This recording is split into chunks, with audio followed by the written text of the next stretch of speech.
Esta semana el presidente Mulino dio su primera conferencia de prensa. Uno de los temas que abordó fue la migración irregular por el Darién. El ministro de Seguridad, Fran Ábrego, está con nosotros para hablar de ese asunto.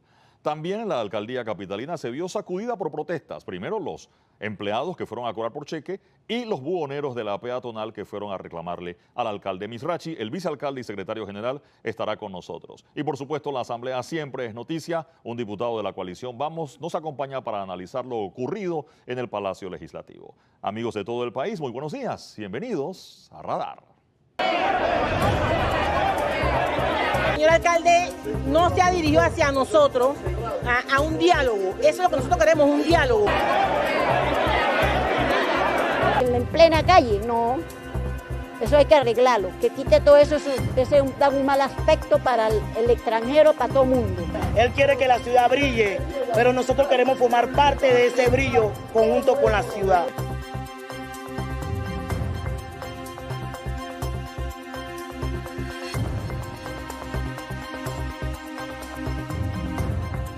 Amigos, esta mañana nos acompaña el ministro de Seguridad, Fran Ábrego. Ministro, qué bueno que nos acompañe. Hay muchos temas para compartir con usted, sin embargo, podemos empezar. Recientemente, el presidente de la República, en la conferencia semanal, que debutó esta semana, anunciaba una disminución, y creo que Senafrón también lo había dicho, en el flujo migratorio por Darién. ¿A qué se debe? El presidente habló que quizás las cercas tuvo algo que ver, más la situación en la ruta. Por favor, ¿qué información maneja usted? Buenos días, bienvenido al Radar. Sí, buenos días, profesor Ritter, Eduardo. Efectivamente, al día de hoy hay un registro de cerca de entre 6.000 y 7.000 personas menos que han cruzado a través de la provincia del Darién por los caminos irregulares que se habían establecido. En parte tenemos que soslayar que ha habido una época lluviosa bastante extensa durante estos días, que ha disminuido la cantidad de tránsito a través del río o a través de las montañas. Pensemos que eso afecta en parte eso. Igualmente el hecho de que políticamente hay un proceso electoral en desarrollo en Venezuela, hay un proceso electoral en desarrollo en Estados Unidos, y como hemos escuchado, creo, la palabra de algunos de los candidatos a presidente que hablan de un cierre total de frontera, ¿verdad? Eso creo manda un mensaje que disminuye la cantidad de personas que entonces toman la idea de seguir el sueño americano. En el sentido de la cerca que generó, primero se publicó la foto y después a los pocos días se supo que efectivamente Panamá había tenido algo que ver con la cerca. Creo que se aclaró que no fue toda la frontera ni todos los pasos, pero que sí eran en algunos. ¿Qué fue lo que pasó allí, por favor, ministro, y aclarar lo de la cerca? ¿Dónde se pusieron cercas y dónde no hay cerca? Bueno, si es que se puede decir, ¿no? Sí, por favor. cómo no.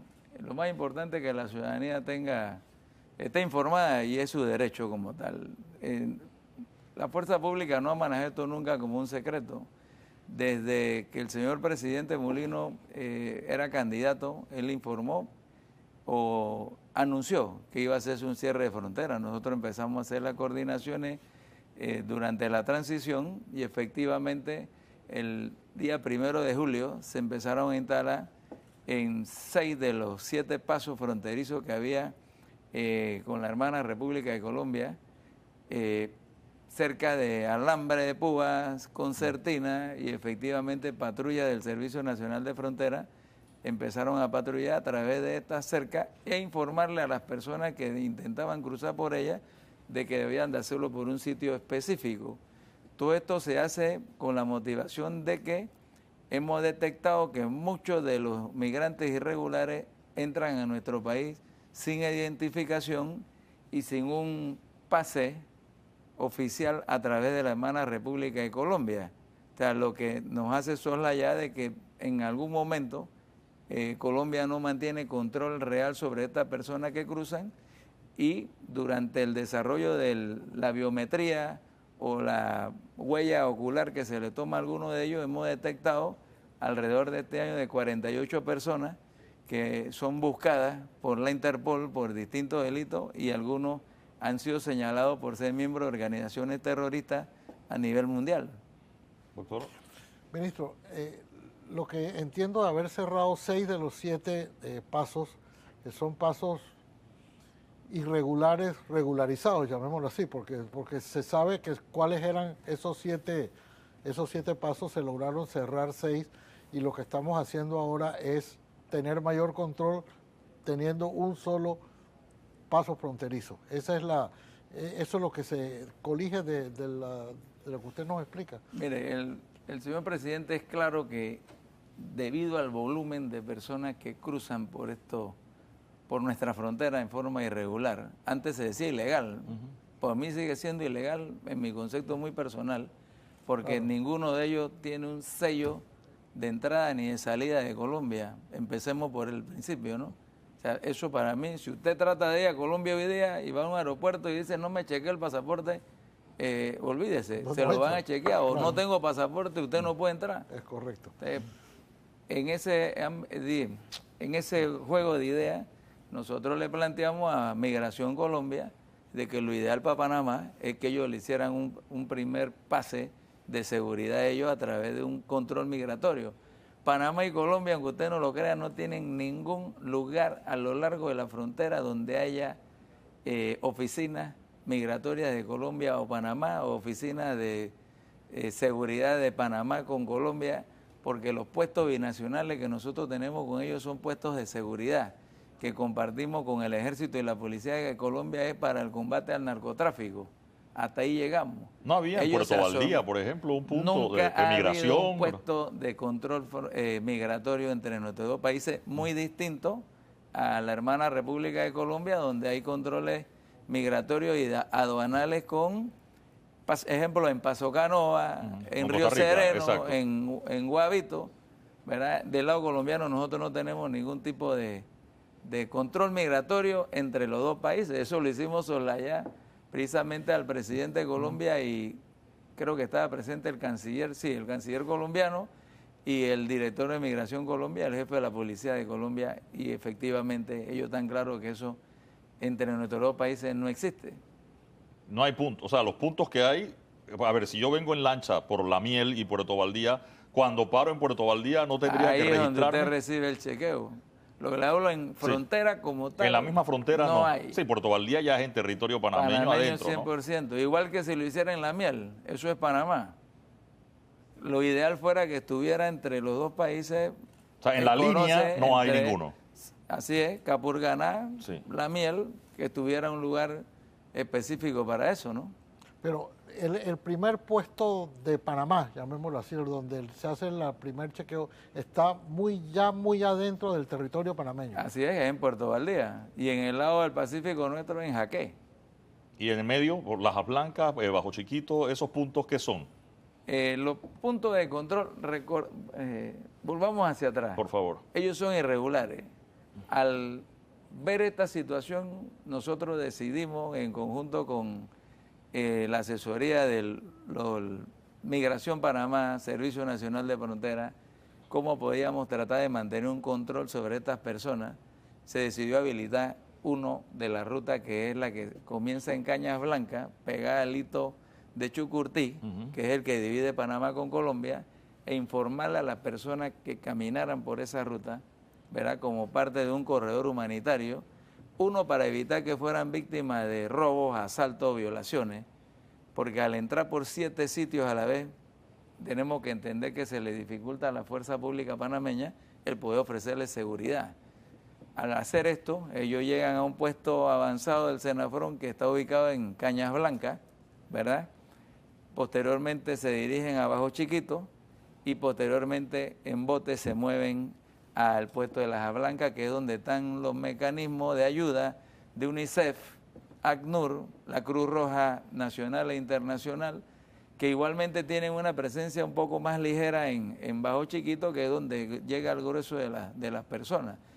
Al hacer esto, las patrullas del Servicio Nacional de Frontera prestan una presión más constante en el área, en búsqueda no de los migrantes, en búsqueda de los coyotes, en búsqueda de estos grupos que se han dedicado a asaltar a las personas, y que hace unos días tuvimos una vamos a llamarle discusión, porque se habla siempre de que los asaltan en territorio panameño, pero igualmente los asaltan del lado colombiano. No hemos quitado la fuerza nuestra, porque entendemos que hay malos panameños que son miembros de las etnias originarias nuestras que se han dedicado a esta tarea y que han sido capturados y puestos a orden de las autoridades.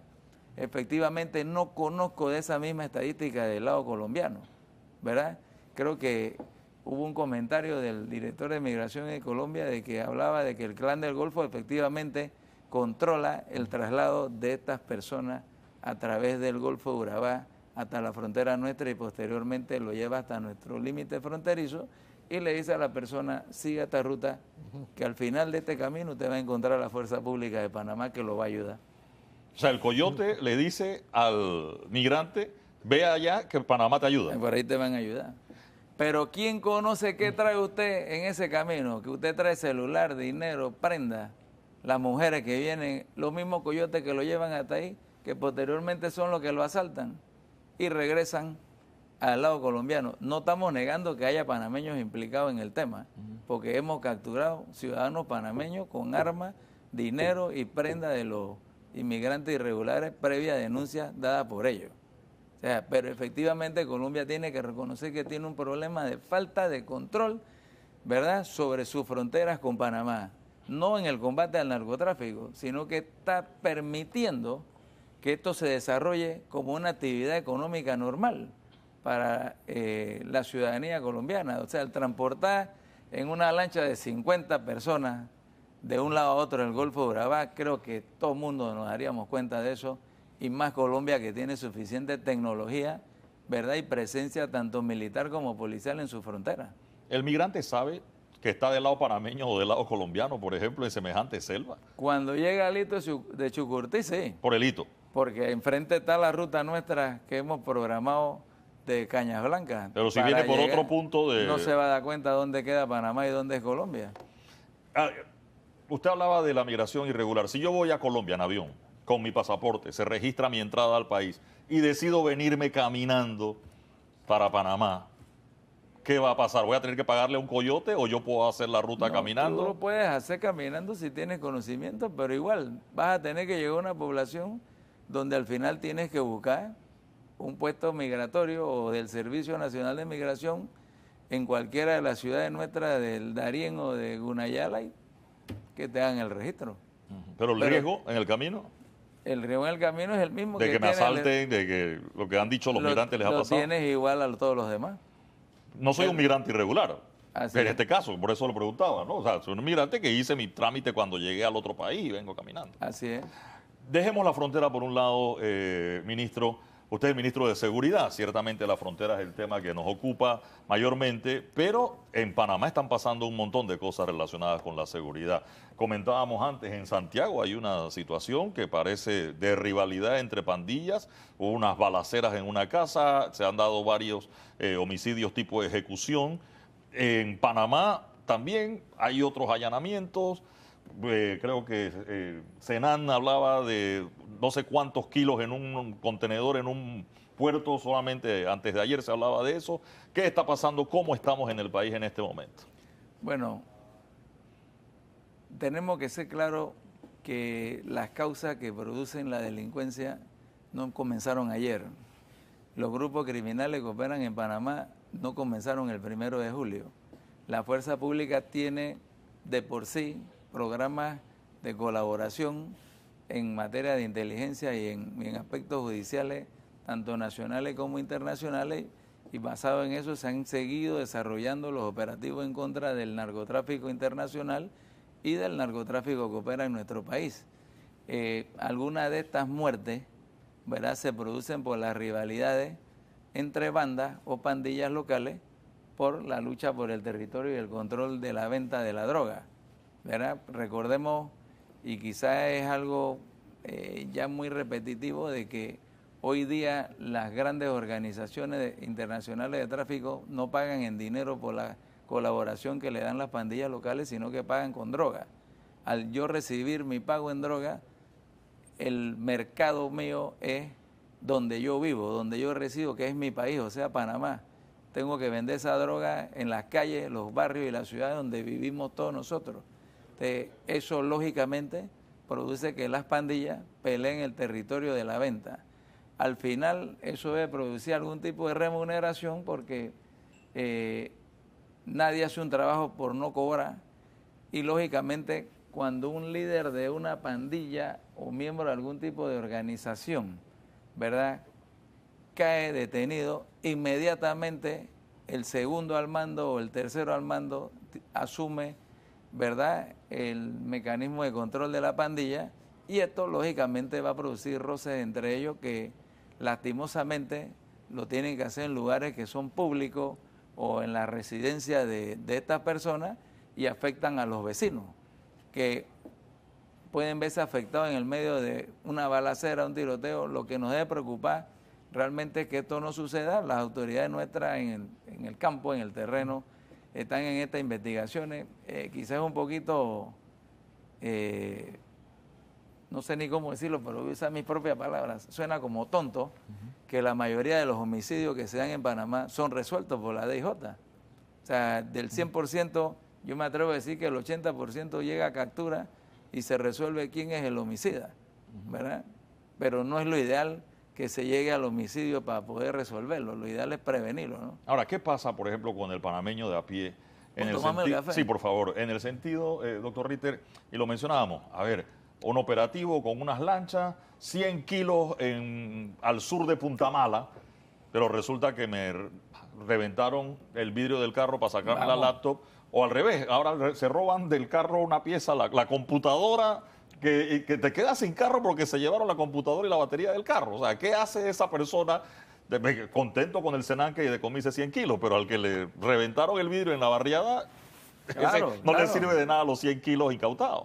Es así. Mira, tenemos que volver a soslayar. La lucha contra el narcotráfico internacional se tiene que dar simplemente porque parte de esa droga queda aquí en Panamá, queda en mis ciudades, en mis calles. Que esa droga, si logra pasar o llega a Estados Unidos y nosotros podremos colaborar con la detención de esa, o llega a México o llega a Guatemala y Panamá puede ayudar en eso, lo tenemos que hacer. Lo tenemos que hacer porque al final es un flagelo hoy día de la humanidad. O sea, la contaminación de la droga o el daño que hace científicamente probado que acaba con la vida humana. Entendemos que hay que combatir el microtráfico y en esa tarea están todos los días las unidades nuestras de DIJ que están dedicadas a eso y de las unidades de inteligencia de la policía, así como la policía regular. Hay gente aquí que se molesta por los retenes, se molesta porque, ejemplo, Migración empieza a pedirle documentación a los motoristas de pedidos ya, o porque vamos a los restaurantes. Eso es parte de la labor preventiva en búsqueda de, ¿verdad?, de estas personas que de repente se pueden estar dedicando al robo, al hurto, ¿verdad?, a la extorsión, ¿verdad? Entonces, no quiero decir con esto de que este tipo de personas sea el ideal, pero todos entendemos por la denuncia ciudadana que eso se da, igualmente el retén, entendemos que la gente se puede molestar que haya un retén a las 12 del día en calle 50, pero si acaban de asaltar una tienda o algún comercio cerca de la localidad, la orden del policía es bloquear la ruta para evitar que las personas puedan huir. Lo que no podemos tener es un método de informarle a toda la ciudadanía que el retén que está hoy en calle 50 es producto porque acaban de matar a una persona a 3 calles atrás. O sea, la ciudadanía tiene que entender que hay una motivación para hacer eso. Doctor. Ministro, hay... Quiero decir con esto que no es un capricho del policía. Okay. Hay siempre la percepción, creo que en algunos casos equivocada, de que una mayor presencia policial en las calles equivale o es igual a mayor seguridad. Y que dicen, y escucha uno principalmente en los medios de comunicación, estoy seguro que usted lo habrá oído, es que nos hacen falta policías, que no, ¿por qué no hay más policías en la calle? Por lo que usted nos está explicando, vale tanto la presencia policial como la inteligencia para determinar dónde... usted atiende ese tipo de reclamos, si se quiere, ¿los considera justificados el que no haya, cuando la gente pide mayor presencia policial en la calle?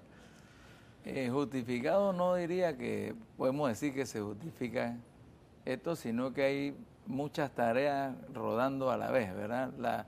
La inteligencia la tienen que hacer policías encubiertos, las actividades judiciales, todo el día yo le puedo decir que se hacen un promedio de 200 capturas en base a las actividades que realiza la Fiscalía, distintas fiscalías con la Policía Nacional y con los otros estamentos de seguridad. Todos los días nosotros atendemos alrededor de 200 a 300 detenciones, ¿verdad? Producto de documentos que emiten las autoridades competentes nuestras, ¿verdad? Igualmente tratamos de mantener la presencia policial en los lugares donde se da o se desarrolla la mayor actividad comercial. Tratamos de llevar esta misma presencia a los barrios, ¿verdad? A las calles de Panamá. Entendemos que es difícil. Yo le puedo decir que ahorita mismo hay 600 reclutas de la policía que ya están graduados, pero que no tenemos cómo nombrarlos porque no hay presupuesto para nombrarlos en estos momentos. Entonces tenemos que decirles que esperen, que hacen falta en la presencia de la comunidad, claro que sí, pero no hay dinero. Cuando la gente pide más rondas, ¿no? Sí. Ahora, y para entender eso, cuando uno ve la ley que crea el Ministerio de Seguridad, la ley que crea la policía, hablan de prevención del delito. Claro.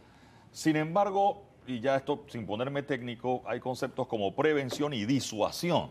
Es decir, el patrulla con las luces encendidas en la noche, el maleante sale a robar. Pero si ve el patrulla, entonces se aguanta. Eso es disuasión. Prevención es que el maleante o la persona no sea maleante y no salga a robar porque tiene sus situación resuelta, etcétera, o porque no es un adicto que va a robar para comprar droga, si es que fuera el otro caso del que, bueno, el que salió para alimentar a su familia y por eso roba. Vamos, hay distintas situaciones. ¿Qué tanto tiene que ver el Ministerio de Seguridad, más allá de la disuasión, que es lo que estamos hablando, se consigue con más ronda o presencia policial, para ir directamente a la prevención? Mire, desde que yo me acuerdo, yo fui jefe de operaciones de la Policía Nacional, antes de, en su momento dado, ser el director de Senafrón. Y todo el tiempo la policía se ha tratado de llevar a través de programas de prevención que ustedes recordarán, vecinos vigilantes, comerciantes vigilantes, seguimos. Sí. A veces me siento parte de la policía. Usted está en reserva. Me siento orgulloso de eso. No, ministro, usted está en reserva técnicamente hablando, por eso no. Sigo. Tantos programas deportivos, el ministerio maneja una escuela tipo reformatorio que tenemos en el área de Veracruz, ¿verdad? Donde han pasado por ahí cerca de, en los últimos años, más de 600 jóvenes que se han podido culminar sus carreras. Hace poco me reuní con la ministra de Educación porque a nivel nacional nosotros manejamos como 6 o 8 colegios, más o menos sobre ese mismo concepto, que son y reciben la ayuda nuestra, pero a la vez reciben la ayuda del Ministerio de Educación. Eso diría yo que más que la policía se dedique a eso, tenemos entidades del Estado que deben meterse un poquito más al tema de la prevención, de sacar al niño, ¿verdad?, de las calles, sacar al joven o evitar que llegue a la calle, ¿no? Así es, de que llegue a los malos pasos, porque al final tenemos que ser claros en algo. Papá y mamá salen de la casa, van a trabajar, el joven se queda solo en su casa o con su hermano y al final, ¿quién lo termina de educar? La pandilla del barrio. Cuando nos damos cuenta, ya él es parte de la pandilla y entonces, ¿cómo hacemos para sacarlo? Entonces, ahí es donde los organismos del Estado que deben regular el deporte, la diversión sana, ¿verdad?, es donde deben resurgir. Yo estoy de acuerdo con muchas de las ONG que han surgido y que se dedican precisamente a ayudar a las personas o a las personas que ya han caído en problemas. Y estoy claro de que debe dedicarse mucho más a la prevención, a que las personas o los jóvenes en los colegios reciban orientación, ¿verdad? Porque parte de esto es escuchar a tiempo un consejo sabio. Ministro, ¿usted tiene alguna? Le doy la última, doctor Ritter. Es que yo quisiera volver por un instante, ministro, en realidad es unir los dos temas que hemos estado hablando de migrantes con la seguridad. ¿Hay alguna vinculación que se haya podido establecer entre las personas, las poquísimas, entiendo que son muy pocas los migrantes que se quedan en Panamá, o sea, los que no siguen su rumbo hacia Estados Unidos, con que eso haya sido, que sean ellos factores de delincuencia o delincuentes de los migrantes irregulares en nuestro país. Bueno, tengo que aclarar algo, que todo el que llega por nuestra frontera inmediatamente pasa a alguno de los campamentos de control nuestro, ¿verdad? Y debido al volumen, nosotros no tenemos la capacidad de chequear a todos de la huella dactilar o la ocular. De lo que se hace y han salido, vamos a llamarle positivo, a través de los programas de Interpol o demás, inmediatamente pasan a un proceso de expulsión del país, a su país de origen o al último país de donde ellos vinieron. En el caso de Colombia es un poquito más difícil porque Colombia dice que ellos nunca pasaron por ahí, porque no tienen ningún tipo de registro migratorio. Y después de esto voy a tener problemas a nivel internacional, pero lo tenía que decir, ¿verdad? Sí, ¿cómo llegaron a Darién si no estuvieron en Colombia? Vamos. Yo le dije al director de migración, ¿será que cayeron del cielo? Sí. Se lo dije en la reunión, ¿será que cayeron del cielo? Y disculpen la confianza. Nosotros de ahí lo transportamos a través de buses hasta la ciudad Nelly de Costa Rica, donde en un programa que hemos desarrollado con la hermana República de Costa Rica, ellos reciben a estas personas en un campamento muy similar al que tenemos en Lajas Blancas, donde ellos le vuelven a hacer un chequeo y efectivamente a veces aparecen ciudadanos que son buscados a nivel internacional y que se coló. Se pasaron. Sí, hubo un caso hace unos días de un señor que estaba buscado en Chile y apareció en Costa Rica, pasó por aquí, se nos escapó, claro, ministro. Porque no tenemos que hacer, perdón por lo que voy a decir, al sorteo, porque 1000 personas, no hay capacidad de chequear las 1000, chequeamos 25. De esas salen 2, 3 positivas. No podemos detener el flujo migratorio porque al final tendríamos 60 o 70 mil personas en el Darién esperando la respuesta biométrica, cosa que no tenemos la capacidad inicial y no tenemos el hábitat donde sostener a todas estas personas.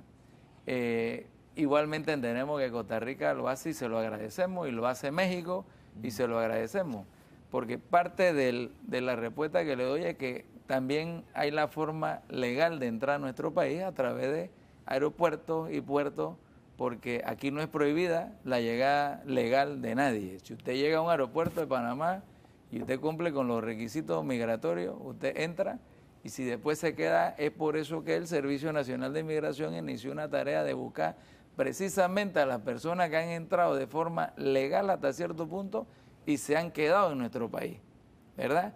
Entendemos, porque se lo hice ver igualmente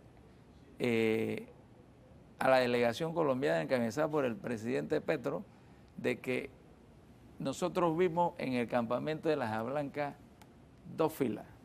Creo que el presidente lo ha expresado antes. En una fila vemos familia, niños, papá, mamá, hombres solteros, mujeres solteras. En otra fila vemos cualquier cantidad de individuos que yo puedo decir que a la vista simple todos son delincuentes, ¿verdad? Toda esa gente está caminando hacia el norte del continente nuestro, y yo le decía a la contraparte nuestra, nosotros estamos alimentando los ejércitos del Tren de Aragua y del Cartel de Sinaloa, ¿verdad? Y eso es una maldad para la humanidad, el mandato de esta delincuencia que siga rodando.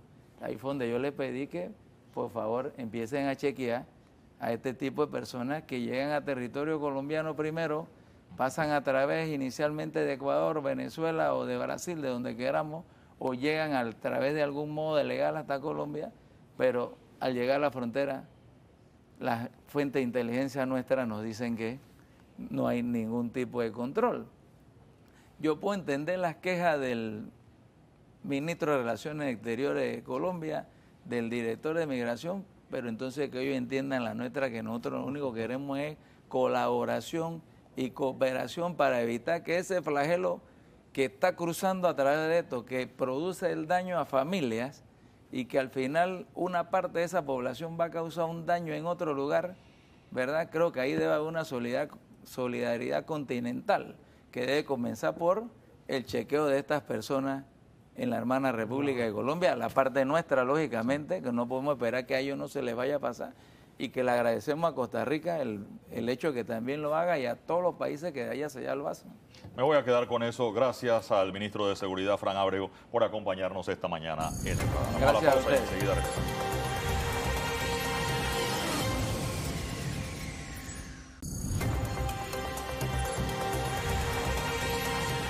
Amigos, estamos de vuelta. Está con nosotros el vicealcalde Roberto Ruiz Díaz. Vicealcalde, qué bueno tenerlo por acá. Debo decir que el municipio ha sido noticia extendida esta semana, varios episodios, el tema del pago con cheques, el tema de los buhoneros en la peatonal y efectivamente el tema de las planillas. Bueno, además creo que el propio alcalde salió con lo de los carros que había alquilados por la institución, que se le entregaban a algunos funcionarios para su uso.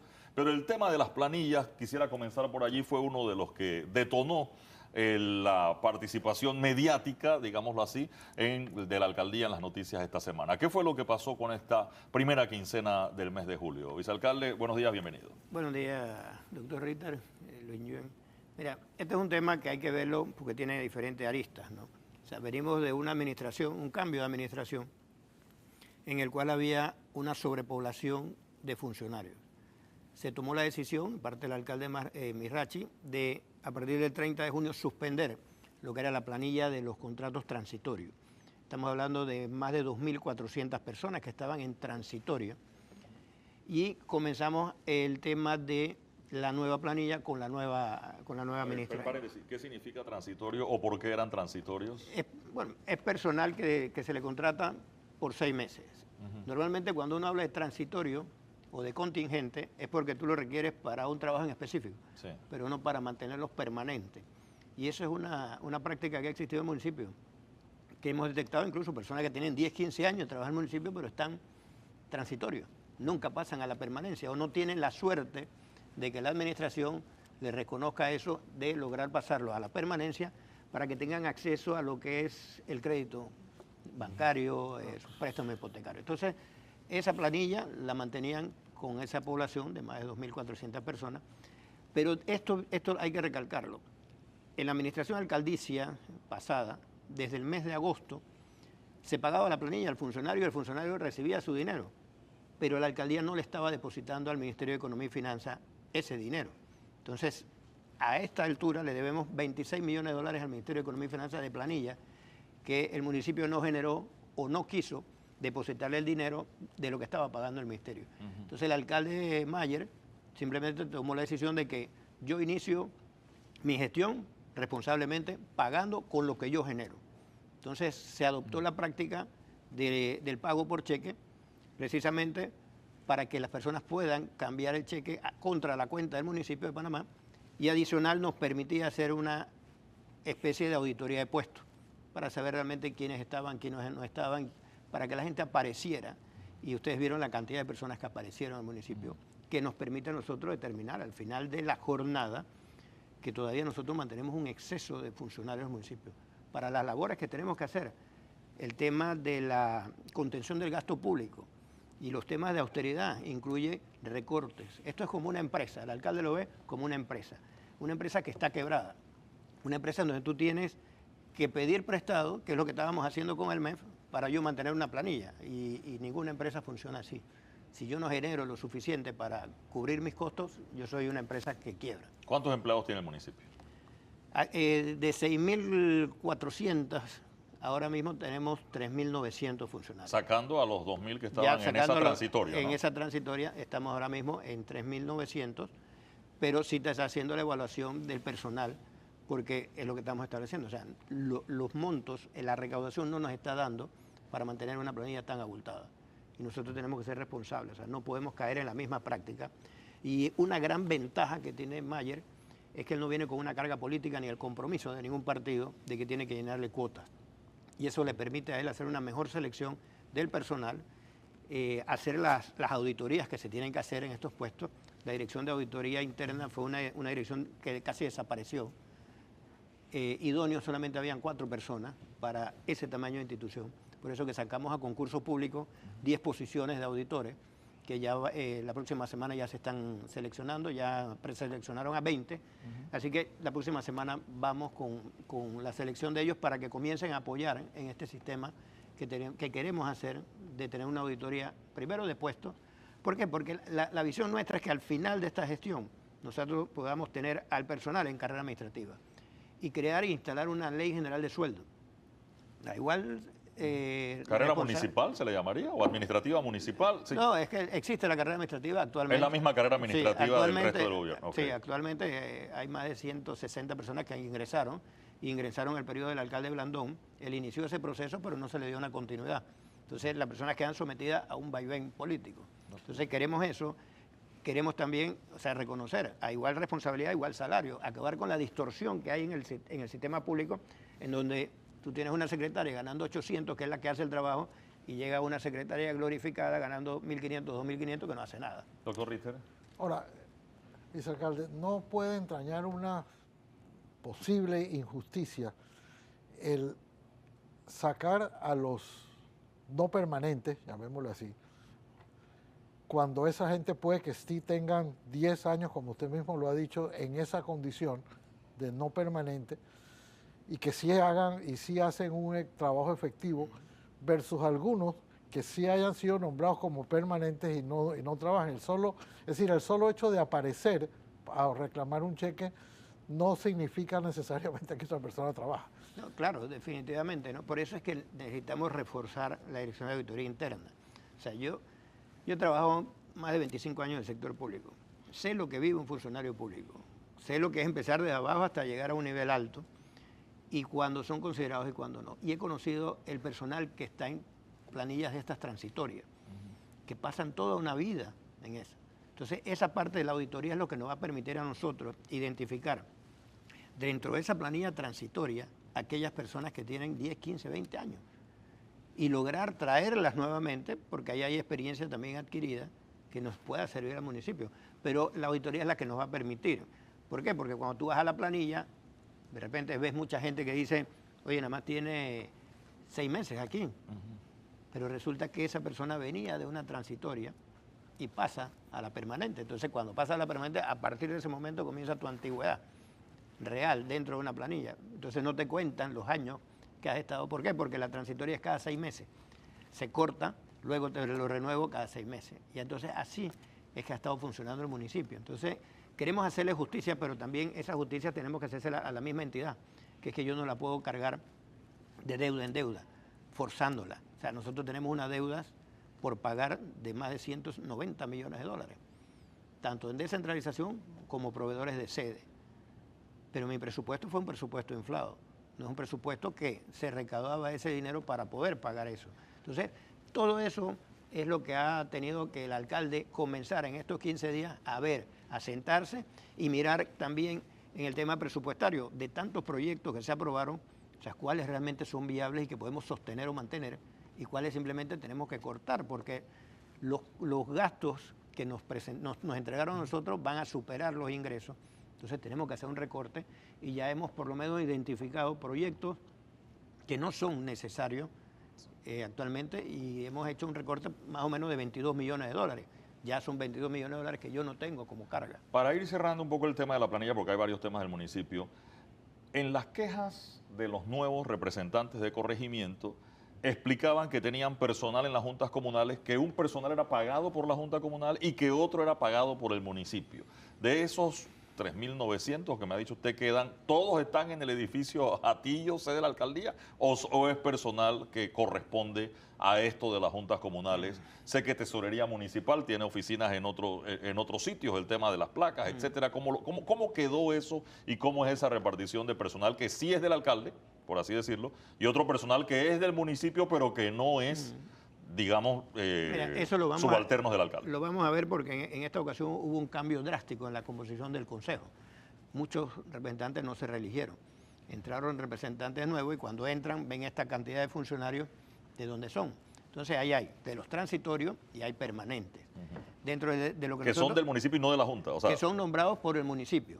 O sea, tenemos en posiciones permanentes asignadas a las juntas comunales, lo que nos ha entregado la información es 370 personas, nombradas por el municipio En 26 juntas para comunales. trabajar en 26 juntas comunales. Y aquí es donde viene la distorsión. ¿Por qué? Porque por tradición los representantes le han estado exigiendo a los alcaldes más posiciones, más posiciones. Pero no solo es la posición, sino más fondos.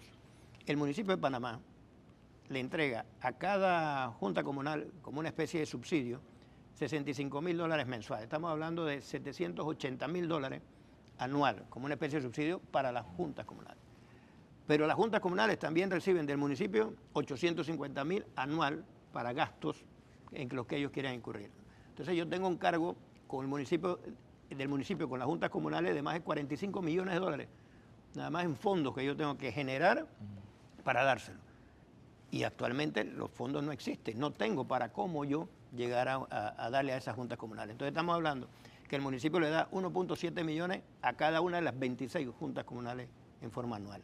Y adicional piden posiciones cuando con esos fondos es que se supone que ellos deben contratar a su propio personal, fuera de lo que reciben ellos por los PIOPS, que son $110.000. ¿Los qué? El PIOPS, ¿Qué es eso? es lo que se le asigna a todos los representantes por medio del Ministerio de Economía y Finanzas. Okay. Es una partida de $110.000 a nivel nacional, que también le sirve para funcionamiento, para personal y para inversión. Entonces, cuando tú ves las juntas comunales, por lo menos la de Panamá, ella está recibiendo alrededor de $1.9 millones. Multiplicado por las 26, tiene hasta más fondos que el mismo municipio para ejecutar obras. Pero, y hacer. A ver, eso que parece justo, cuando digo justo, bueno, no justo, equitativo. Equitativo. Para todas las juntas comunales puede a su vez significar una profunda inequidad, porque uno puede tener un corregimiento como un San pequeño Felipe, municipio que tiene unas cuantas calles. Puedes tener uno como Don Bosco, que tiene la Mañanita, Tucumán, 24, Tucumán, que tiene 79.000, 80.000 personas. San Felipe, si lo ves por votante, 3.000 y tantos votantes. Y la mayor parte no viven ahí, además. Entonces le das a él la misma cantidad, y eso es lo que los representantes nuevos sí han estado hablando, de que el territorio de ellos es mucho más grande, que tienen que abarcar más, y que por qué se le entrega igual que otros concejales. Entonces, esa es la parte que nosotros tendríamos que revisar, pero acuérdense que el Consejo Municipal es mi asamblea legislativa. Sí. O sea, ellos van a legislar y ellos van a, si yo le hago un recorte, seguro ellos o no me aprueban el presupuesto o me van a pedir yo no ajuste. creo que el gasto de transporte del concejal de San Felipe, que si vive en el corregimiento y la Junta Comunal está en el corregimiento y el Consejo Municipal es en el corregimiento y puede ir caminando, sea igual al de San Martín, que por ejemplo, para ir al Consejo Municipal solamente tiene que atravesar toda la ciudad, ¿no? Y pagar corredores y moverse. Por ejemplo. Pero entonces, digo, son distorsiones que nosotros nos hemos encontrado. Yo por experiencia conocía de muchos de estos temas, pero es la parte que uno le llama a los representantes de corregimientos, tanto los nuevos como los que se han reelecto por mucho periodo, que llegó el momento de hacer los sacrificios, que llegó el momento de ajustarnos a una realidad. ¿Cómo comparten? No puede ser que nada más el concejal pida para él sin saber si el municipio genera. A eso voy. ¿Cómo comparten estos temas? A ver, en Betania, por ejemplo, está el gimnasio Yujin Luzcando, es un gimnasio municipal, o la piscina de Pueblo Nuevo. Al personal de la piscina de Pueblo Nuevo o el mantenimiento de la piscina de Pueblo Nuevo del gimnasio, ¿lo paga la Junta Comunal de Pueblo Nuevo o lo paga el municipio, pero lo maneja la Junta Comunal de Pueblo Nuevo? No, normalmente por la subdirección de deportes, es la que está encargada de todos los centros deportivos, el personal es del municipio. Sí. Hombre, tradicionalmente ha existido representantes que recomiendan a personas allegadas a ellos para que los nombren en esa... Por eso no está en la planilla de la Junta Comunal. No, la Junta Comunal, su planilla ellos la manejan en forma autónoma. El municipio no tiene ningún tipo de injerencia en la parte de la planilla. Entonces nosotros le asignamos los fondos, por ejemplo, los 65.000 mensual, ellos pueden pagar luz, agua, sus gastos, así como contratar personal. Los $850.000 anual, que ellos lo tienen metido en el presupuesto en 3 partidas, febrero, abril y junio, también la utilizan ellos para obras o acciones sociales y la Contraloría es la única que le verifica ese gasto. Por eso digo, o sea, si uno es justo, con lo que se le asigna ya a las juntas comunales, el municipio no tendría por qué estar asignando personal a esas juntas comunales. O sea, yo te estoy dando $1.7 millones, ¿por qué debo de darte también personal adicional? Y pasa igual en algunas situaciones que hemos detectado, personal que se ha asignado del municipio a algunas juntas comunales, que la junta comunal lo que agarra es que lo manda para un centro de salud, para una escuela. Pero ese funcionario es municipal, él está para una labor municipal, que te lo estamos asignando en la junta es para la labor de junta, pero no para la labor de otras entidades. Entonces, son distorsiones que se han estado dando y que de alguna forma tenemos que corregirlas. Pero el llamado siempre va a ser al Consejo Municipal de que tenemos que ajustarnos a la realidad fiscal que tenemos actualmente. La Asamblea Nacional, que es un ente más político, lo ha entendido. Entonces, el Consejo también, el mensaje que el alcalde Mayer les ha dado es que la austeridad tiene que ser para todos. Cambiemos de tema, dejemos las planillas a un lado y las botellas. Bueno, hubo un balance al final, el alcalde publicó que alguna gente no había ido a buscar el cheque, etcétera, ¿no? Bueno, eso va parte dentro del tema de la auditoría, ¿no? Sí. O sea, si nosotros queremos ser responsables, tenemos que terminar una auditoría. Okay. La auditoría va a arrojar en su momento y dado el caso se presentarán las denuncias necesarias. Incluso el Ministerio Público de oficio comenzó una investigación, ya nos pidió información y ya se la hemos remitido. Okay. La lista de funcionarios que están asignados a las juntas comunales. Entonces ya inmediatamente nosotros le damos la información, pero nosotros seguimos con nuestra investigación interna porque nosotros no la vamos a detener. O sea, tenemos también para consumo interno saber cuál es el personal que realmente nosotros tenemos. Bien, cambiando de asunto, ¿qué pasó con los buhoneros en la peatonal, vicealcalde? El tema de los buhoneros simplemente fue una efervescencia de ellos mismos, porque lo que hizo el municipio fue comunicarles que se tiene que hacer un censo en donde ellos se tienen que actualizar para poder ver la situación de cada uno. Ellos entendieron que era que se les iba a sacar de la peatonal en ese momento o dentro de 15 días. Lo que se les dio fue 15 días hábiles para que se acercaran, como ha pasado en todas las administraciones, a la subdirección de microempresarios y te anotas y das tus datos, tu información. ¿Por qué? Porque la planificación que va a hacer el alcalde con ellos tiene que determinar fehacientemente cuántos son. Mira, que luego tuvimos una reunión con ellos y ellos están en la disposición de cooperar con Mayer en cualquiera de los proyectos que él tenga, pero sí nos pidieron fue más seguridad y que había un exceso de basura, que la generan ellos mismos, pero se quejaban de los que venden verduras y frutas, porque el buhonero tradicional vende otro tipo de cosas, entonces ya hay fruteros otros que traen otro tipo de basura y trae igual alimañas, y nos hicieron énfasis en el tema de los extranjeros que practican la buhonería, que se han tomado muchos sectores de lo que es la 5 de mayo. Entonces es una petición de ellos, pero si tú no los llamas, ellos no vienen. Entonces el primer acercamiento fue ese, solo que siempre va a haber alguien que se queja de que mira, que nos van a sacar. No, estamos tratando de documentar a cada uno de ustedes para que sepan. Por eso que el lunes ellos fueron una comitiva, se reunieron y salieron tranquilos. ¿Por qué? Porque nosotros tenemos que proyectar qué es lo que queremos hacer con ellos. Pero eso lo ha dicho el alcalde Mayer. Eso no implica que haya que aplicar la ley. O sea, él como autoridad de policía del distrito, él tiene que aplicar la norma y la norma la tiene que aplicar para todas las personas. El que está infringiendo tiene que tener su sanción. Solo que se les hizo ese acercamiento primero para no tomar una acción. Porque si ustedes recuerdan, con el alcalde Blandón se había recuperado todas esas áreas. Y luego vino un desorden completo en donde no había autoridad, no había orden y cada uno hacía lo que quería. Y eso es lo que ha pasado con el tema de la buhonería. Entonces nosotros tenemos que replantear los proyectos que tenemos. Dentro de los primeros 100 días de la propuesta de Mayer está los artesanos que están debajo de ese puente, sí, que se les dijo que en 2 años se les iba a reubicar. Han pasado 9 años. Entonces esa es la parte que queremos trasladar al Juan Ramón Pol, que va a tener las salidas del metro, o sea que la persona va a llegar, yo voy y le compro. Pues ese edificio Juan Ramón Pol lleva años abandonado también. Claro, y sin saber por qué, porque es un área que tú la podías La exalcaldesa Correa lo reclama cada rato de cómo ella lo había dejado y qué fue lo que pasó claro, después con eso. Ahí con la alcaldesa Roxana Méndez, ella lo que hizo fue un comedor social, sí, pero con la alcaldía de Blandón decían que los números no daban, pues que vender un almuerzo $1.25 que costaba $4 era un hueco grande para el municipio. Pero se tomó la decisión de sacarlos allí, sacar el parvulario que estaba allí para mandarlo a un lugar donde voy a pagar alquiler, cuando acá era mío, que no tenía que pagar alquiler. Entonces tenemos que ver la forma como nosotros le hacemos justicia a cada uno de estos sectores que se quedaron con la promesa de que le iban a hacer un mercado de artesanías y buhonería, que es el terreno que está detrás del Reina Torres de Araúz, que lo vamos a nuevamente implementar, aprovechar los avances que se hicieron allí, los planos que había en el estudio, las fundaciones que se hicieron, que nos permiten ganar más tiempo.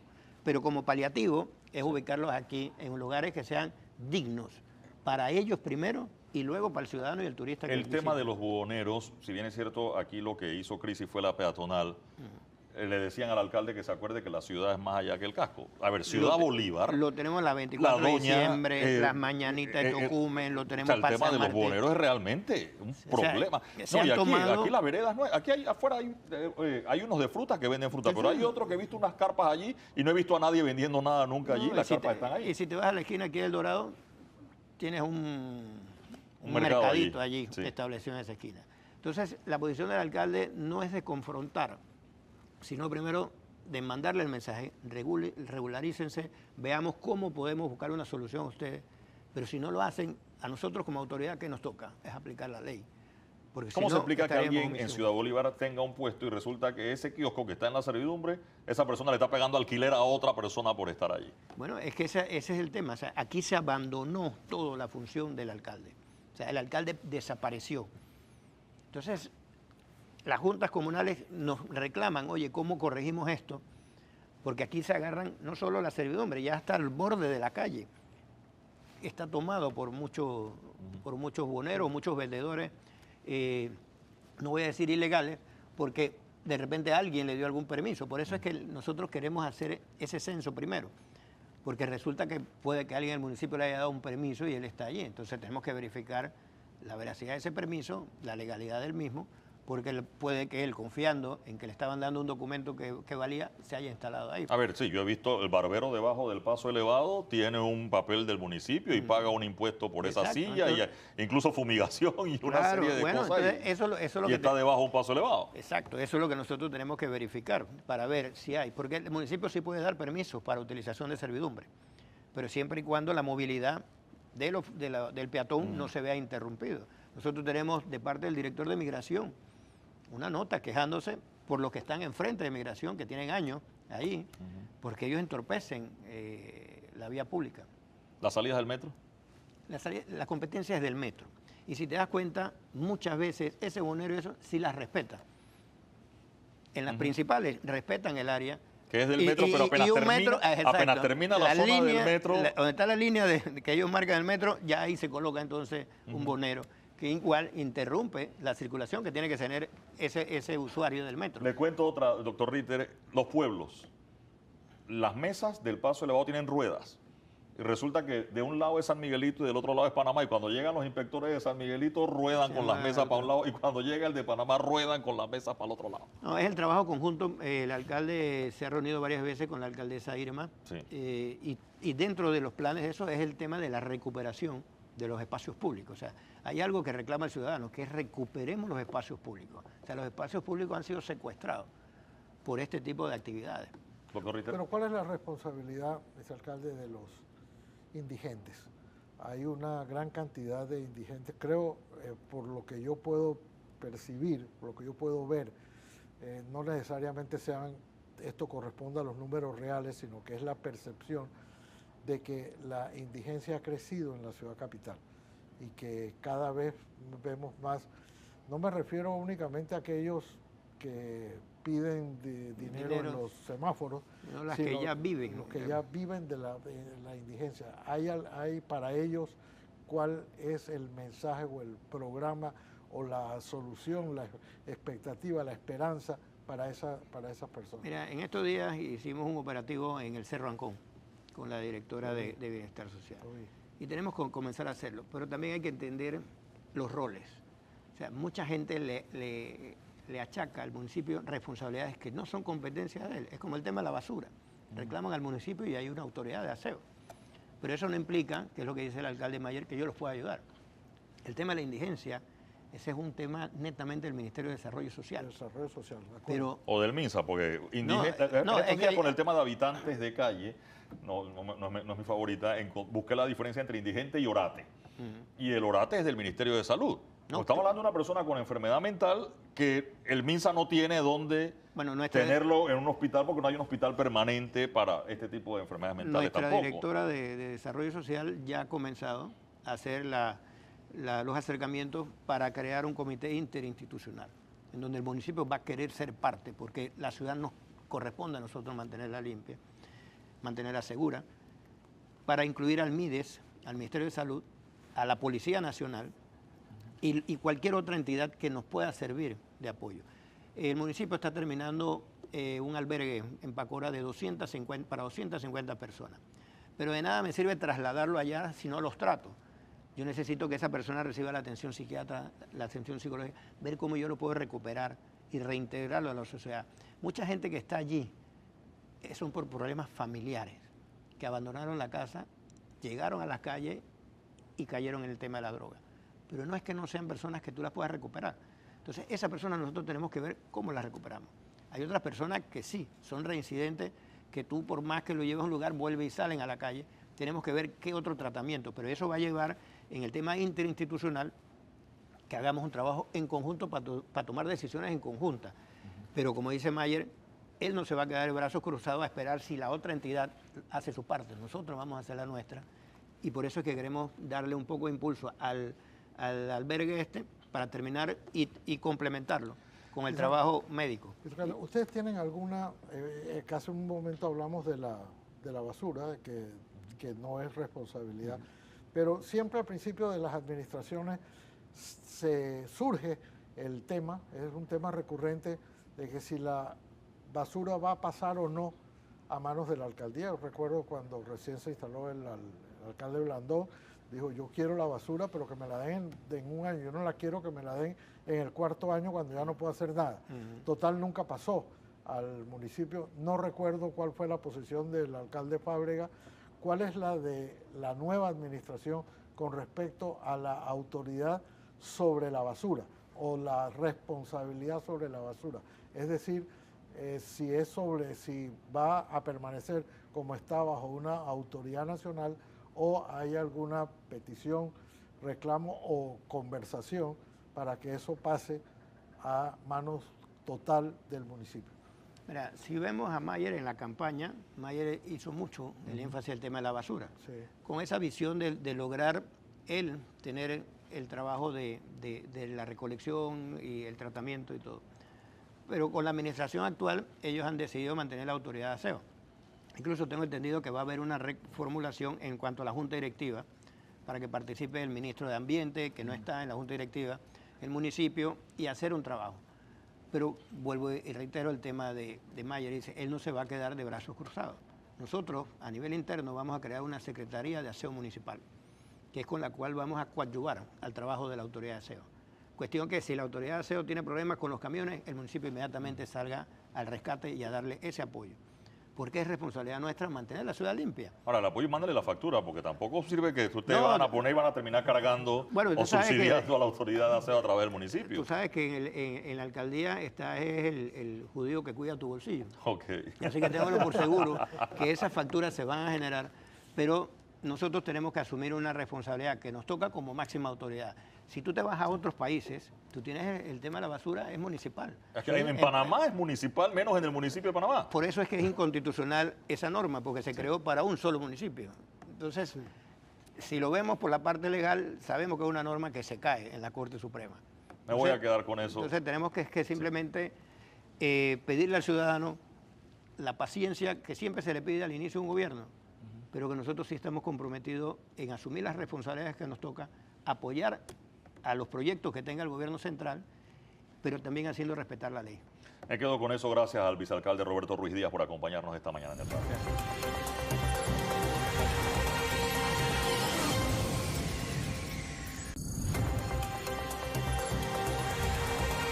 Amigos, la semana que terminó la asamblea fue también motivo de muchas noticias.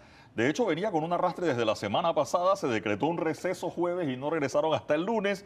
Y cuando pensábamos que el lunes iba a estar todo resuelto, que iba a haber humo blanco, el tema de la Comisión de Presupuesto se trancó también el lunes. Está con nosotros el diputado Lucho Duque de la bancada de Vamos. Qué bueno que esté con nosotros, diputado. Resumen rapidito, ¿qué pasó en la asamblea en estos días y por qué se trancó la Comisión de Presupuesto? Bueno, primero que todo, agradecido de poder estar aquí el día de hoy.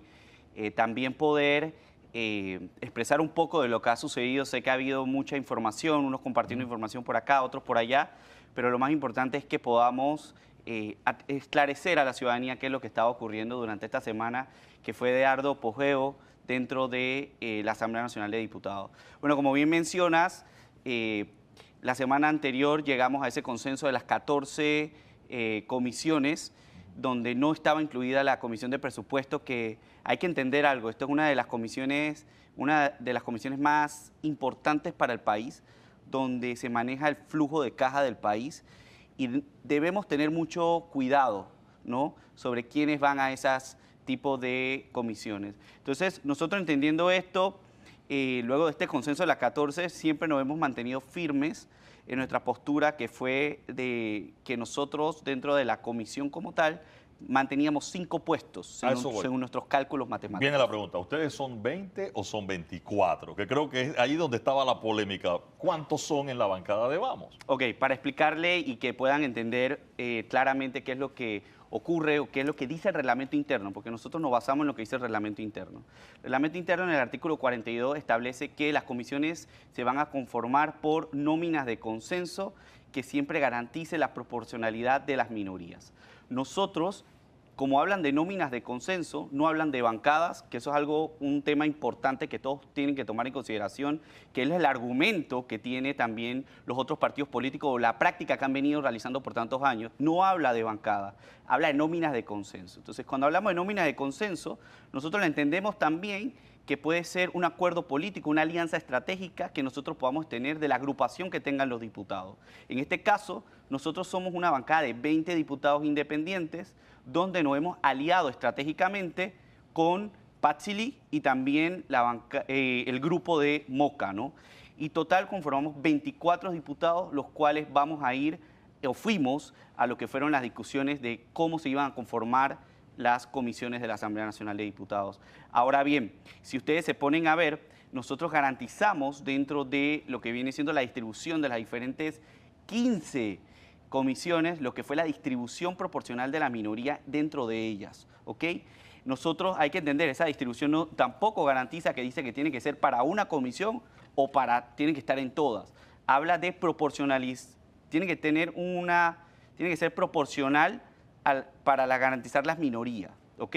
Entonces, nosotros lo garantizamos. Ahora bien, en esta última, que fue la comisión de presupuesto, que fue la que nosotros teníamos, nuestros cálculos nos daban, según estos números de 24, 5 puestos en la comisión de presupuesto. Según 24. Según 24. El PRD decía que ustedes son 20. Vuelvo y digo, estamos en una negociación. En las negociaciones no siempre tenemos que llegar a acuerdos, ¿no? Si hay disenso, está bien. Entendiendo de que para el PRD tiene un entendimiento que es basado en bancadas, nosotros no la basamos en bancadas, nosotros la basamos en la alianza estratégica que corresponde al número de 24, que es lo que el reglamento interno nos permite a nosotros, cosa que también hay que comprender algo. Por muchos años, los últimos 15 años, siempre hemos tenido asambleas donde los que predominan o la mayoría son del partido de gobierno. Ahora tenemos una asamblea muy diversa donde se puede realizar este tipo de cosas porque íbamos a llegar a este tipo de negociaciones, este tipo de confrontaciones de ideas, porque hay una representatividad totalmente diferente. Entonces, el reglamento interno también es claro.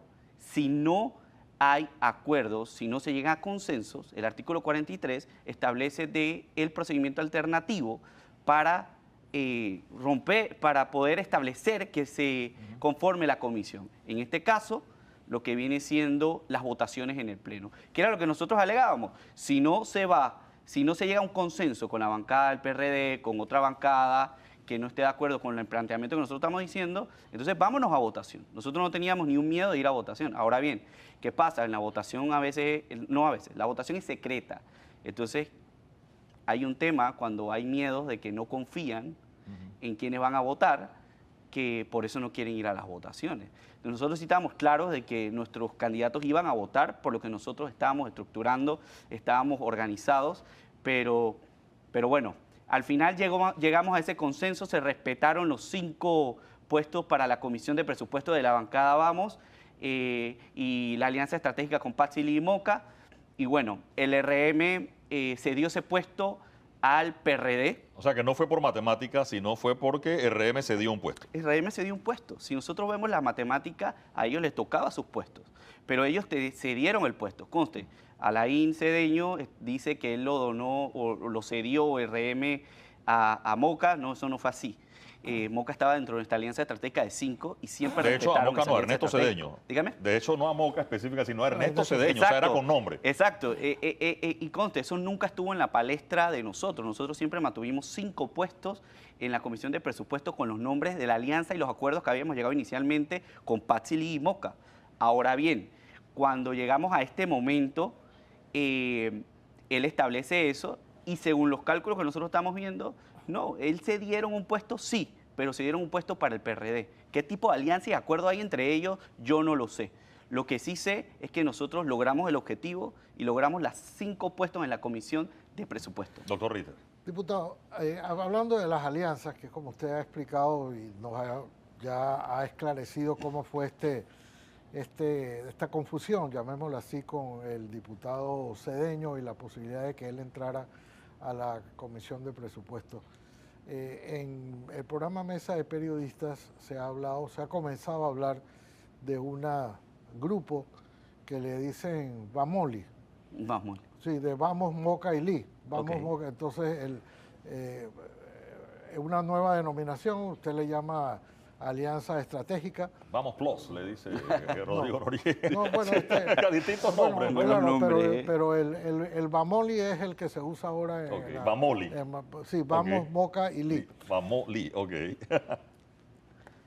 Pudiéramos hablar hoy, por la manera como se llevaron a cabo todas estas negociaciones, forcejeos, matraqueos, como se le quiera denominar, entre Vamoli y el resto, y el resto de la Asamblea, como que hubiera dos grandes fuerzas en la Asamblea, los 24 de la Alianza Estratégica y los 46 de los otros. En esos 46 hay también la misma homogeneidad, la misma interés, la misma unidad que hay en Vamoli.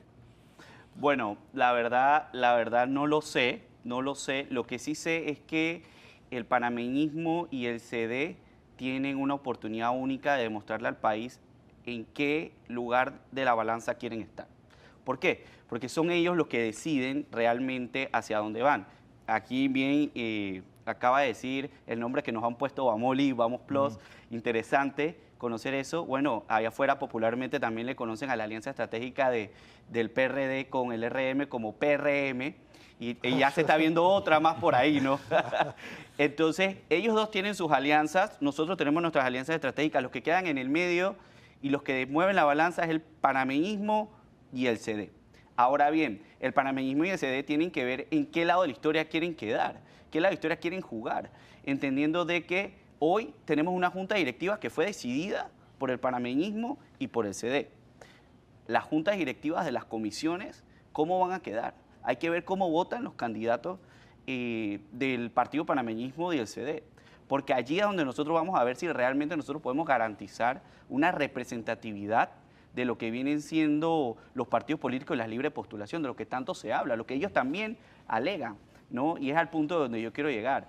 Ahora va a haber un tema muy importante en lo que va a ser la conformación de las comisiones. Ya vimos una comisión que se conformó, una junta directiva de la Comisión de Economía y Finanzas, donde claramente vimos hacia qué lado se está moviendo la balanza de las decisiones que va a tomar el panameñismo y el CD. Yo espero que para las próximas que vienen puedan pensar bien hacia dónde quieren mover la balanza. Hacia garantizar representatividad o hacia seguir apoyando al gobierno. A eso voy. En esa matemática, ¿por qué pelearon tanto un quinto puesto en la Comisión de Presupuesto si para tener mayoría en presupuesto son 8? Es decir, 4 o 5 no les... O sea, uno más en esa condición no es lo mismo que 7 peleando el 8, que allí sí les iba a dar mayoría. ¿Por qué pelearon tanto ese quinto puesto? ¿Qué diferencia hace tener 4 o tener 5 en presupuesto? Bueno, es una muy buena pregunta y gracias, Eduardo, por traerla a la mesa.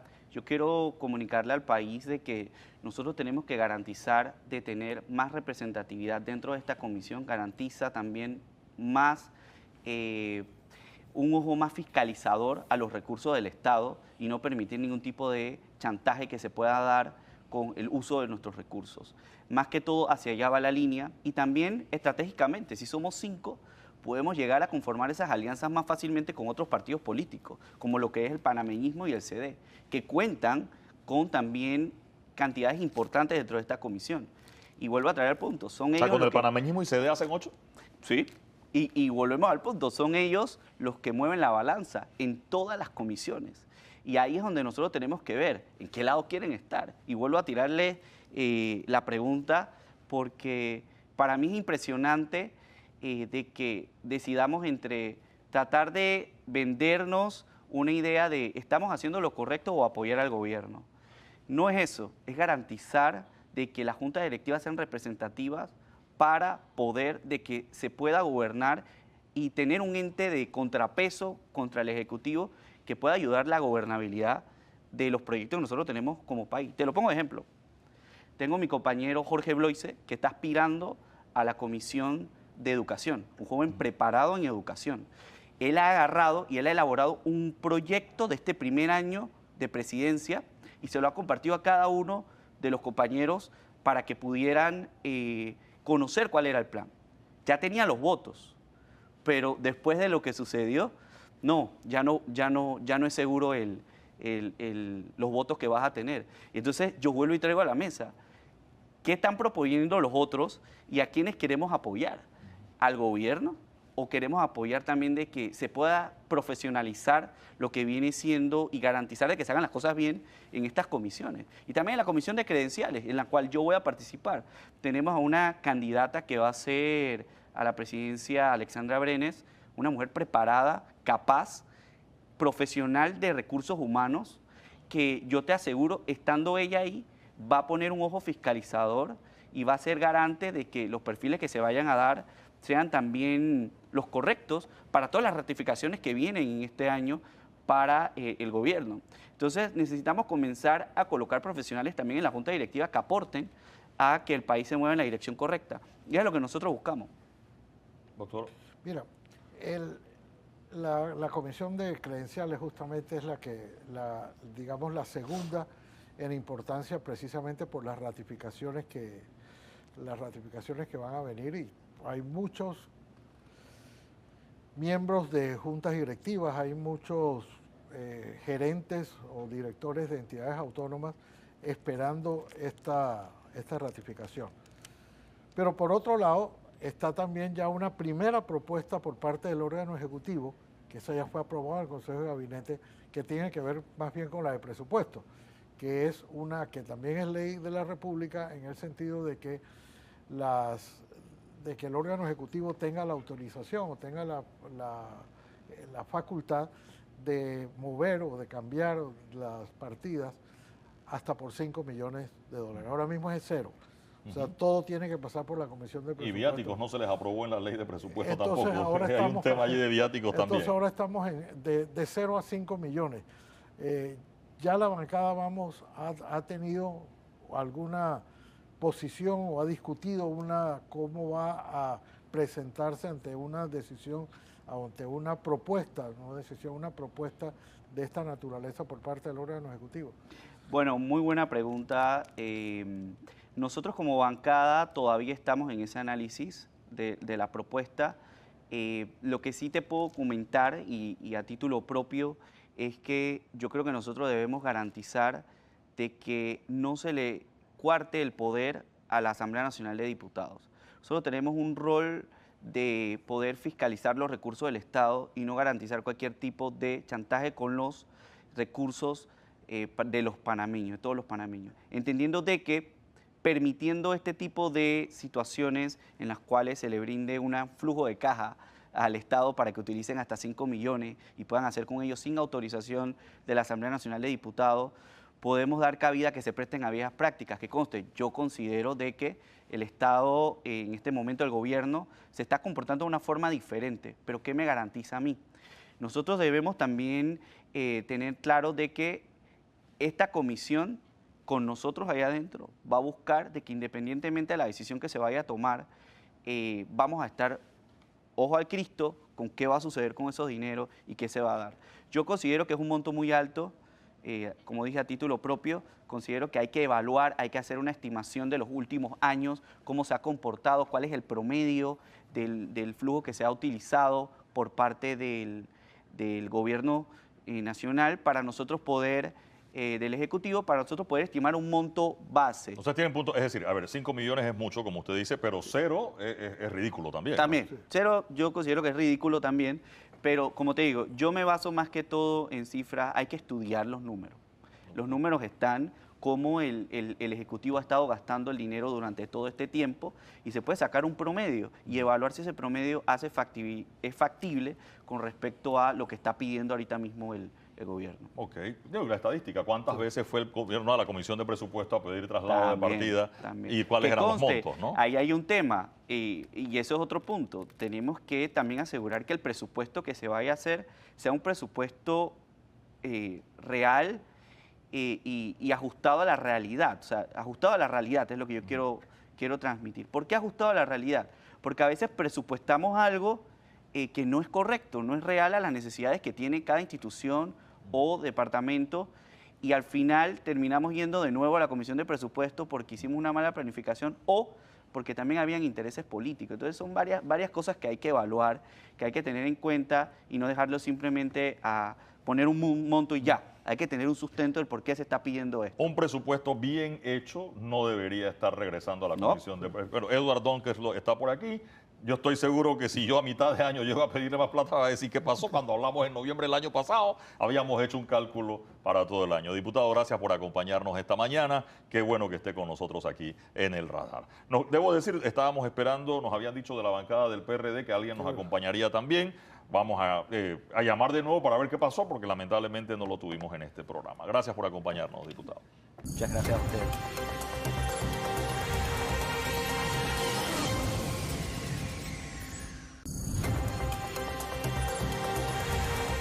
Amigos, es el momento de ver qué nos trajo Hilde Sucre desde Agua Dulce en su caricatura para hoy en el radar. Y ahí está, trazos nuevos, ¿no? El alcalde Mayer tiene que entrar ahora en cómo se dibuja para los caricaturistas. Y allí está, le preguntan, ¿qué vamos a hacer con tantas botellas? ¿Dárselas a los buhoneros? Bueno, la que le contesta tiene una T, debe ser Tina, que es la mascota del alcalde que también estuvo en todo el tema de la toma de posesión, lo recordemos allí, ¿no? Sí. Ahora, Eduardo, lo cierto es que con lo que nosotros hemos visto hoy que sucede en el municipio, cuando vimos la gran cantidad de funcionarios que también originaron una serie de despidos en la Asamblea Nacional, todavía está por verse cuál va a ser el destino, que ya se habló, el presidente habló de la reducción de la planilla del Estado. Lo que estamos viendo como fondo, telón de fondo de esto es un gran desgreño administrativo donde le cabe un importante grado de responsabilidad a la Contraloría General de la República. Nosotros vemos el funcionamiento de las juntas comunales con dineros del municipio, con dineros que llegan directamente a sus fondos que ya no son del municipio, sino que son para su propia utilización. Y vemos la gran cantidad de funcionarios, algunos de los cuales ni siquiera tenían funciones, que el alcalde ha tenido que comenzar a pagar con cheque, que es una práctica que ya había sido superada en casi todos los estamentos gubernamentales. De verdad que da tristeza ver cómo el final de un mandato está completamente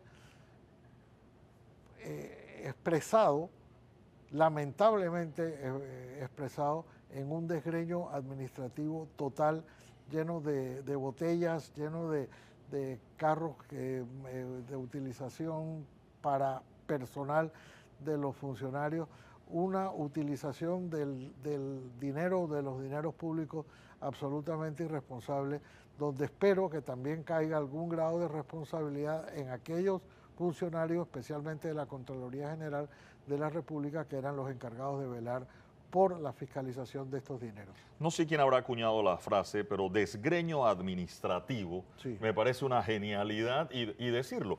Y el llamado de atención a otros lados. ¿Cuántas planillas transitorias hay, tanto en otros municipios como en el resto del gobierno, Y uno entiende la necesidad de una planilla transitoria. Creo que la alcaldesa de San Miguelito lo explicó. En pandemia había una planilla por el tema de trazabilidad, de ubicar a la gente, dónde estaba y llevarle la comida a su casa porque no podían salir. Pero ese episodio terminó y la planilla transitoria seguía. ¿Y cuánta gente mete 10 años en una planilla, trabajando, que sí. No es que esto no son botellas, gente que de verdad trabaja, pero que mete 10 años en una planilla transitoria y pasa en otras instituciones, pasa en el órgano judicial, pasa en la autoridad del canal, pasa en los municipios donde te encuentras gente que mete varios años en una situación de transitorio con los riesgos que eso representa para pedir un préstamo, hipoteca, para una casa, etcétera, porque no tienes una permanencia, doctor. No, y si a eso le sumas la gran deuda que hoy tiene el municipio de Panamá con el propio Estado que tiene que estar ahora mismo viendo a ver cómo pagar la planilla, francamente, es cierto que no es necesario ni tiene que monopolizar la acción del gobierno la persecución, pero tampoco puede quedar en la impunidad. Yo comprendo que el presidente haya dicho, a mí me escogieron, yo voy a trabajar de aquí en adelante, no voy a estar permanentemente echándole la culpa al gobierno pasado, pero algo tiene que ocurrir porque este desgreño que hubo, esta irresponsabilidad, este festín, como el propio presidente dijo en su discurso de toma de posesión, esta fiesta ya se acabó y los que tienen que pagarla fueron los que la gozaron, no las que lo padecieron. Quiero regresar a otro asunto. Esta mañana hablamos con el ministro de Seguridad y lo que nos dijo de migración, doctor Ritter, se parece a lo que nos dijo la directora de migración hace aquí más de un año, donde reclama que del otro lado, más allá del río Atrato, no hacen el mismo trabajo, doctor Ritter. La queja se parece mucho. La queja se parece mucho y con los datos y la información tan precisa, detallada, bueno, difícilmente encontraremos a una persona que conozca mejor esa región que el ministro Ábrego. Ahí todo apunta a que también a Panamá ha carecido de la cooperación por parte de Colombia de tratar de encontrar una solución viable para esto. Tenemos, lo explicó el propio ministro, tenemos unos puestos fronterizos, pero están esos dedicados más bien no a la parte migratoria, sino a la parte de combate al narcotráfico y a las fuerzas irregulares. De manera que lo que sí resume esto es lo que tantas veces hemos dicho en este programa y en otros, y es que esta solución no es únicamente de Panamá y le compete, por supuesto, Estados Unidos tiene que ser parte, Costa Rica tiene que ser parte, como ya lo es en los acuerdos, pero fundamentalmente el acuerdo tiene que incluir a Colombia y encontrar los mecanismos reales para llegar a una solución en este caso. Desde la perspectiva de Estados Unidos, toda la ruta. O sea, México, sí. Guatemala, Honduras, El Salvador, Nicaragua, Costa Rica, Panamá. Y sí, Colombia, Venezuela, hay quienes vienen desde Brasil, por ejemplo. Pero para nosotros, Panamá, sí, solo hay manera de llegar a través de Colombia. Entonces, ¿cómo es posible que alguien llegue a Panamá de Colombia, pero Colombia dice esa persona no estuvo aquí? Esa persona no pasó por aquí. Bueno, me quedo con eso, doctor Ritter. Gracias por acompañarnos esta mañana en el radar. Y usted tenga, por favor, excelente domingo.